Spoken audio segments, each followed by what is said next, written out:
Usually when you calculate an average, all of the numbers are given equal significance.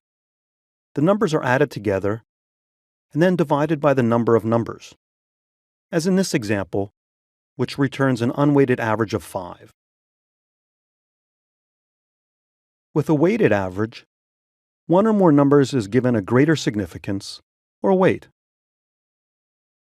In this example, the midterm and final exams have a greater weight than tests 1 and 2.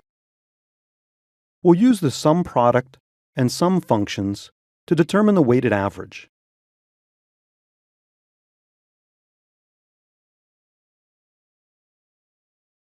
The sum product function multiplies each test score by its weight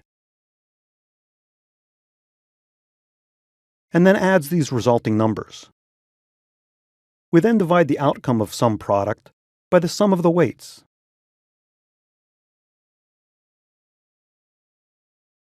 And this returns the weighted average of 80. Sum product is essentially the sum of test 1 times its weight plus the midterm times its weight, and so on.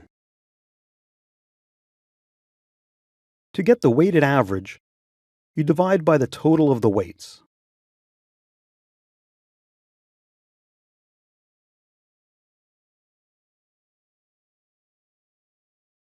If we had just averaged the test scores,